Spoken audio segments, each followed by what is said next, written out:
السلام علیکم ورحمۃ اللہ وبرکاتہ۔ بسم اللہ الرحمن الرحیم۔ پروگرام حب الہی کے حقدار کون میں میں ہوں آپ کا میزبان حافظ ہشام الہی ظہیر۔ معزز ناظرین کرام قدر، آج آپ کے سامنے سورۃ حجرات کی آیت نمبر 9 رکھیں گے۔ ان اللہ یحب المقسطین، اللہ رب العزت انصاف کرنے والوں کو پسند فرماتے ہیں۔ آپ خود بتائیے کہ یہ جو انصاف کا لفظ یہاں پہ آیا ہے، یہ تو اسلام کا ایسے لگتا ہے کہ بنیادی ستون اور بنیادی پلر ہی نہیں بلکہ پورے کا پورا اسلام ہی اس ایک چیز کے اوپر کھڑا ہے۔ ان اللہ یحب المقسطین، اللہ رب العزت محبت فرماتے ہیں عدل کرنے والوں کے ساتھ، انصاف کرنے والوں کے ساتھ۔ اور اللہ رب العزت نے صرف سورۃ حجرات آیت نمبر 9 میں اس حقیقت کو بیان نہیں کیا، بلکہ قرآن پاک کے مختلف مقامات کے اوپر اللہ رب العزت نے اس حوالے سے دیگر الفاظ بھی استعمال کیا۔ اعدلوا هو اقرب للتقوی، عدل کیا کرو، واقیموا الوزن بالقسط، اور پورا تولا کرو۔ پھر اللہ رب العزت نے کلام حمید میں ایک مقام پہ یہاں تک فرمایا، اللہ رب العزت نے آسمان سے کتاب نازل فرمائی اور ساتھ میں میزان نازل فرمایا۔ یہ جو سارے الفاظ ہوتے ہیں قسط کے، عدل کے، میزان کے، یہ سارے کے سارے اس بات کے اوپر دلالت کرتے ہیں کہ اللہ تعالیٰ انصاف کرنے والوں سے محبت فرماتے ہیں۔ اللہ رب العزت بندہ مومن سے جو مطلوب اور مقصود ہے وہ یہ ہے کہ وہ ہر حالت میں عدل و انصاف کا دامن کبھی بھی نہ چھوڑے۔ اور قرآن پاک کی آیت یہاں تک موجود ہے کہ تمہیں کسی قوم کی دشمنی اس بات پہ آمادہ نہ کرے کہ تم ان کے خلاف غلط فیصلے کرو، بے عدلی کرو، نا انصافی کرو۔ بہت سے اقوال اس حوالے سے معروف و مشہور ہیں کہ عدل کے بغیر، انصاف کے بغیر معاشرہ چل ہی نہیں سکتا۔ اور عدل اور انصاف بنیادی طور پہ انسان کی فطرت کے اندر شامل ہے، تقاضۂ بشریت ہے کہ عدل اور انصاف ہونا چاہیے۔ لیکن یہ بات یاد رکھیے، الٹیمیٹ جسٹس، حقیقی عدل قیامت کے دن نہیں ہو سکتا ہے، جس کو کہتے ہیں کہ یوم الدین ہے، یوم جزا ہے، یوم الحساب ہے، یوم حشر ہے۔ یہ سارے کے سارے نام اس دن کو اللہ رب العزت نے اس لیے دیے ہیں کہ اس دن حقیقی عدل ہوگا۔ اس کی مثال میں آپ کے سامنے رکھتا ہوں۔ ایک آدمی نے 10 قتل کیے ہیں یا 100 قتل کیے ہیں، اس کو بدلے میں ایک ہی دفعہ قتل کیا جائے گا۔ اب یہ حقیقی عدل نہیں ہے، اس نے تو 10 لوگوں کو قتل کیا، بدلے میں وہ اکیلا قتل ہو رہا ہے، اور ہو بھی ایک دفعہ رہا ہے، اذیت بھی ایک دفعہ کی ہو رہی ہے۔ یعنی ایک قتل کا بدلہ بھی ایک جان، 10 قتل کا بدلہ بھی اس کی اکیلے کی جان۔ تو یہ حقیقی عدل کے منافی بات لگتی ہے۔ تو اصل میں عدل تو اسی دن ہوگا جس دن حشر قائم ہوگا۔ حقیقی عدل اس دن ہوگا۔ وَيْلٌ لِّلْمُطَفِّفِينَ الَّذِينَ إِذَا اقْتَالُوا عَلَى النَّاسِ يَسْتَوْفُونَ وَإِذَا قَالُوهُمْ أَوْ وَّزَنُوهُمْ يُخْسِرُونَ۔ اللہ رب العزت نے عدل و انصاف کا پیرامیٹر اور ڈایامیٹر بہت زیادہ وسیع رکھا ہوا ہے۔ تم میں سے ہر شخص مسئول ہے اپنی رعایا کے بارے میں، اور ہر شخص سے اس کی رعایا کے بارے میں سوال ہوگا۔ اب یہ جو جیسے جیسے کلام حمید کا انسان مطالعہ کرتا جاتا ہے یا احادیث طیبہ کا مطالعہ کرتا جاتا ہے، تو عدل کو صرف محکمہ قضا تک محدود اللہ رب العزت نے نہیں کیا۔ اب یہ جو ہے سورۃ ویل للمطففین الذین اذا اکتالوا علی الناس یستوفون، ہلاکت ہے ناپ تول کرنے والوں کے لیے، ہلاکت ہے ایسے ناپ تول کرنے والوں کے لیے۔ اور بعد محدثین نے کہا ویل ایک گھاٹی کا نام ہے جو جہنم کے اندر موجود ہے، جس سے باقی جہنم بھی پناہ مانگتی ہے۔ جہنم کی گھاٹی ہے ان ناپ تول کرنے والوں کے لیے۔ کن ناپ تول کرنے والوں کے لیے؟ جو لوگوں سے لیں تو پورا لیں، اور جب لوگوں کو دینے لگیں تو ناپ تول میں کمی کر دیں۔ یعنی عدل و انصاف کا جو ڈایامیٹر ہے یا اس کی جہاد ہے، میں نے اور آپ نے بالعموم تو یہ لگتا ہے صرف محکمہ قضا یا عدلیہ یا قاضی کا محکمہ عدل و انصاف کی تصویر ہے، لیکن شریعت محمدیہ صلی اللہ علیہ وسلم میں، قرآن پاک میں اور احادیث نبویہ سے یہ بات ثابت ہوتی ہے، اس کا دائرہ بہت وسیع ہے۔ یہ ناپ تول میں کمی کے اعتبار سے بھی ہے، یہ خاندانی جھگڑوں کے اعتبار سے بھی، حتیٰ کہ دو بھائیوں کے ماں بہن آپس میں کوئی لڑائی ہے اس میں بھی ہے۔ اور یہاں تک بات آتی ہے کہ بیویوں کے درمیان بھی انسان نے عدل کرنا ہے۔ اس کا مطلب ہے کہ اس کو ہم نے صرف محکمہ قضا یا عدلیہ کے حوالے سے نہیں سمجھنا، اس کو وسیع تر تناظر میں سمجھنا ہے۔ نبی کریم صلی اللہ علیہ وسلم نے ارشاد فرمایا کہ تم میں سے کوئی شخص اگر ظلم کے ساتھ، دیکھیں عدل کا کئی مرتبہ، عدل کہتے ہیں لفظی طور پہ اگر اس کی ہم تشریح کریں نا اردو کے اندر عام فہم بات، عدل کہتے ہیں کسی شے کو اس کی جگہ پہ رکھنا جو اس کا حق ہے، یہ عدل ہے۔ کسی شے کو اس کی مناسب جگہ پہ جو اس کا استحقاق تھا، جو اس کا حق تھا وہاں پہ رکھا جائے۔ اور ظلم کیا ہے؟ کسی شے کو اس کی صحیح جگہ پہ نہ رکھا جائے۔ نبی کریم صلی اللہ علیہ وسلم نے فرمایا جو اپنے بھائی کی ایک بلشت زمین، عدل اور انصاف کے پیرامیٹرز یہاں تک بھی ہیں، ایک بلشت زمین بھی ظالمانہ غاصبانہ قبضے میں لیتا ہے، کل قیامت کے دن 7 زمینیں اتنی ہی ایریے کی 7 زمینیں اکٹھی کر کے اس کے گلے میں ڈال دی جائیں گی، اس کو کہا جائے گا اس کا بوجھ اٹھاؤ۔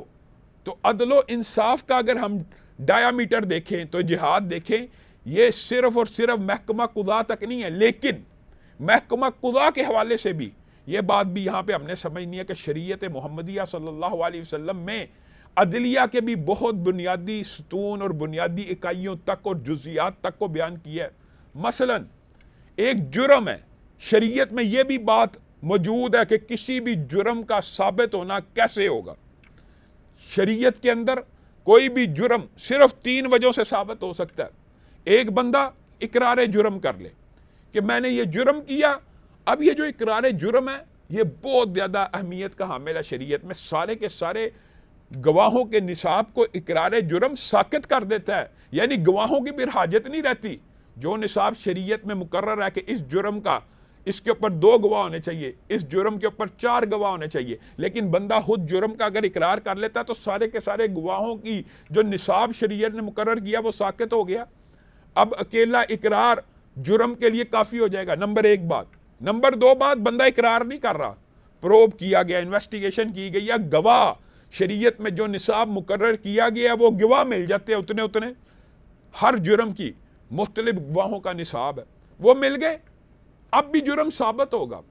اور یہ بات جو آپ کے سامنے رکھ رہا ہوں اس کا ایک خاص مقصد ہے کہ شریعت محمدیہ صلی اللہ علیہ وسلم کے اوپر بہت سے مستشرقین، یا آپ یوں کہہ لیجئے کہ جو اسلام کے اوپر اعتراض کرنے والے لوگ ہیں وہ یہ کہتے ہیں کہ اسلام کا جو قانون شہادت ہے وہ ویک ہے، نعوذ باللہ ثم نعوذ باللہ، وحی سے نازل ہوا ہے، عقل وحی کے تابع ہوتی ہے، کیا اللہ رب العزت کی وحی ناقص ہو سکتی ہے؟ جو رہتی کائنات، رہتی دنیا تک، قیامت تک کے ہر حوال، ہر جرم کو، ہر چیز کو جانتے ہو، کیا وہ کوئی ایسا قانون آپ کو اور مجھے عطا کریں گے جس میں حکم موجود ہو؟ یہ اعتراض کیوں کیا جاتا ہے؟ یہ اعتراض اس لیے کیا جاتا ہے جی اسلام میں سیکنڈری ایویڈنس، جس کو ہم اردو میں واقعاتی شہادت کہتے ہیں، اس کی اہمیت نہیں، یہ سراسر جھوٹ اور الزام ہے۔ واقعاتی شہادت تفتیش کا محکمہ حضرت عمر کے دور میں حضرت عمر نے باقاعدہ قضاء کے اوپر ایک کتاب لکھی، اور تفتیش کے اعتبار سے حضرت عمر کے اپنے بیٹے کا واقعہ آپ کو واقعاتی شہادت کے اوپر دلیل ہے بہت بڑی۔ جو لوگ سمجھتے ہیں کہ اسلام میں تفتیش نہیں ہے، گواہ ہیں، قسم ہے، یا صرف اقرار جرم ہے، تو میں آپ کے سامنے حضرت عبداللہ ابن عمر کا واقعہ رکھتا ہوں۔ حضرت عبداللہ ابن عمر گئے سفر میں، ان کے ہاتھ پاؤں توڑ دیے گئے۔ حضرت عمر نے تفتیش کی اور کہا کوئی بندہ اس علاقے میں ایسا نہیں ہے جو ہمارے بیٹے کے ہاتھ پاؤں توڑ سکے سوائے یہود کے، اس کو پروب کیا جائے، اس کی تفتیش کی جائے۔ تو حضرت عمر تو خود اس وقت بھی تفتیش کا کہہ رہے ہیں، اور پھر ثابت ہوا کہ خیبر والے یہودیوں نے ہی آپ کے بیٹے کے ہاتھ اور پاؤں کو توڑا تھا۔ جب یہ بات ثابت ہوگی، حضرت عمر نے ان کو جزیرۃ العرب سے نکال دیا، وہ ایک الگ لمبا چوڑا باب ہے، ان جرائم کی سزا دی۔ تو آپ کے سامنے یہ بات رکھنا مطلوب و مقصود ہے کہ واقعاتی شہادت، سیکنڈری ایویڈنس اسلام میں موجود ہے۔ ہم سورۃ حجرات کی آیت نمبر 9 آپ کے سامنے رکھ رہے ہیں۔ ان اللہ یحب المقسطین، اللہ رب العزت انصاف کرنے والوں سے محبت فرماتے ہیں، یعنی یہ عمل اتنا اہم ہے، اگر کوئی انصاف اور عدل کا دامن تھام لے گا اللہ اس سے محبت کرنا شروع کر دے گا۔ ہم آپ کے سامنے یہ بات رکھ رہے تھے کہ اسلام کے اوپر جو بہت بڑا اعتراض عدل و انصاف کے پیمانے پہ کیا جاتا ہے وہ یہ کہا جاتا ہے سیکنڈری ایویڈنس یا واقعاتی شہادات کی اسلام میں اہمیت نہیں. ایسی بات ہرگز نہیں ہے. جو لوگ یہ دعویٰ کرتے ہیں انہوں نے اسلام کا صحیح طریقے سے مطالعہ ہی نہیں کیا. اسلام میں محکمہ تفتیش کا پورا سٹرکچر اور پورے کا پورا کلچر ابتدائی اسلام سے موجود ہے. میں آپ کے سامنے حضرت علی کے دور کا صرف ایک واقعہ رکھوں گا جہاں سے آپ کو سیکنڈری ایویڈنس اور واقعاتی شہادت کی اہمیت کا ادراک ہوگا. حضرت علی کے دور میں ایک عورت نے ایک نوجوان جو صالح اور متقی شخص تھا اس کے اوپر الزام لگایا کہ اس نے میرے سے برائی کا ارتکاب کیا ہے. حضرت عمر نے تفتیش کے لیے، محکمانہ تفتیش کے لیے، جس کو آج دور حاضر میں پروب کرنے کے لیے، انویسٹیگیشن کرنے کے لیے چند عورتوں کو بھیجا. ان عورتوں نے اس عورت کے کپڑے کے اوپر وہ اثرات پائے جس سے یہ ثابت ہوتا تھا کہ اس عورت کا دعویٰ درست ہے. اب حضرت عمر نے کہا اب یہاں پہ ایک بات کی اندازہ لگائیے کہ یہاں پہ اقرار جرم موجود نہیں تھا، یہاں پہ 4 گواہوں کا شرعی نصاب موجود نہیں تھا، عورت کی طرف سے الزام تھا، اس نے ایک واقعاتی شہادت پیش کی، سیکنڈری ایویڈنس دیا. حضرت عمر نے کہا اس کو کوڑے لگائے جائیں اس نوجوان کو. حضرت علی کو پتہ لگا کہ وہ نوجوان تو بڑا صالح اور متقی ہے. حضرت علی نے حضرت عمر سے کہا ذرا رک جائیے، مجھے بھی اس حوالے سے کچھ تفتیش کرنے دیجیے. حضرت عمر نے کہا بالکل آپ بھی تفتیش کیجیے. حضرت علی نے اس تفتیش کو بہت عمدگی سے ایسا کیا، ابلا ہوا پانی منگوایا، وہ جہاں پہ اثرات تھے اس کپڑے کے اوپر ابلا ہوا پانی پھینکا تو وہ اثرات جم گئے. تو حضرت علی نے حضرت عمر کو کہا اس عورت نے انڈے کی سفیدی اپنے کپڑوں کے اوپر لگا کے اس نوجوان کے اوپر جھوٹا الزام لگایا. تو حضرت عمر حضرت علی کی اس تفتیش سے بہت خوش ہوئے، بہت راضی ہوئے. اور حضرت علی کے بارے میں تو حضرت عمر بے شمار مقامات میں یہ کہتے ہی ہوتے تھے کہ جس زمین پہ علی نہ ہو عمر ادھر زندہ بھی نہیں رہنا چاہتا، اور جس زمین پہ اگر علی نہ ہو تو عمر ہلاک ہو جائے گا. ہلاک سے مراد یہاں پہ نعوذ باللہ کوئی ایسی ہلاکت نہیں ہے، بلکہ مراد یہ ہے کہ حضرت علی ایسے وزیر اعظم ہیں، ایسے عمدہ وزیر اعظم ہیں کہ عمر سے بتقاضائے بشریت اگر کوئی غلطی ہوتی ہے تو علی اس کی بھی نشاندہی کر دیتے ہیں. اور عدل و انصاف کے حوالے سے وہ واقعہ جس وقت حضرت عمر نے یہ قول کہا تھا وہ بھی نہایت اہمیت کا حامل ہے. ہوا یہ ایک عورت نے برائی کا ارتکاب کر لیا، اب اس نے اقرار جرم بھی کر لیا. یعنی شریعت کے نصاب جو آپ کو میں بتلا رہا ہوں، شریعت کے اندر کسی بھی جرم کا ثابت ہونا اس کے 3 طریقے ہیں: اقرار جرم، گواہوں کا نصاب، یا سیکنڈری ایویڈنس اور واقعاتی شہادت ہو تب بھی تعزیراً سزا دی جائے گی. اب حضرت علی کو پتہ لگا، حضرت علی نے کہا حضرت عمر رک جائیے، کچھ دیر انتظار کر لیجئے. اس کی وجہ یہ ہے کہ نبی کریم صلی اللہ علیہ وسلم کے دور میں بھی یہ واقعات ہوا کرتے تھے، تو نبی کریم صلی اللہ علیہ وسلم اس واقعات کو مؤخر کیا کرتے تھے کہ کہیں اس برائی کا کوئی نتیجہ ظاہر تو نہیں ہوا. اور اگر برائی کا نتیجہ ظاہر ہو جاتا تھا تو نبی کریم صلی اللہ علیہ وسلم بچے کی پیدائش تک سزا کا نفاذ روک لیتے تھے، کیونکہ اس بچے کا کوئی قصور نہیں. اسلام اس طرح کا دین ہے، اسلام اس طرح کا نظام عدل ابتدائی اسلام سے فراہم کرتا ہے. حضرت علی نے کہا رک جائیے، اور پھر ایسا ہی ہوا، رکے، برائی کا نتیجہ ظاہر ہوا. تو حضرت عمر نے حضرت علی کو بہت زیادہ داد دی، اور اس وقت یہ جملہ بولا تھا اگر علی نہ ہوتا تو عمر تو ہلاک ہو جاتا. اگرچہ حضرت عمر اس عورت کو اگر سنسار کروا بھی دیتے تو وہ ان کی اجتہادی خطا تو ہو سکتی تھی، لیکن حضرت عمر کے یہ جذبات صرف حضرت علی کی اس فہم و فراست کے اوپر تھے کہ علی تیرا شکریہ ہے. اور صحابہ کے اندر یہ بات نہیں تھی، جب کوئی بات رسول اللہ صلی اللہ علیہ وسلم سے عدل و انصاف کی ثابت ہو جاتی رجوع کر لیا کرتے تھے.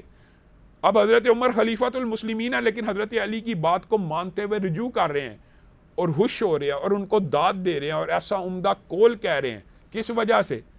کہ یہ بچہ بے گناہ ضائع ہو جانا تھا، یہ بچہ بے گناہ، وہ عورت کو سنسار کیا جاتا ہے، اس نے بھی مر جانا تھا، اور عمر کے اوپر ایک بے گناہ کے جان لینے کا الزام تا قیامت رہ جانا تھا.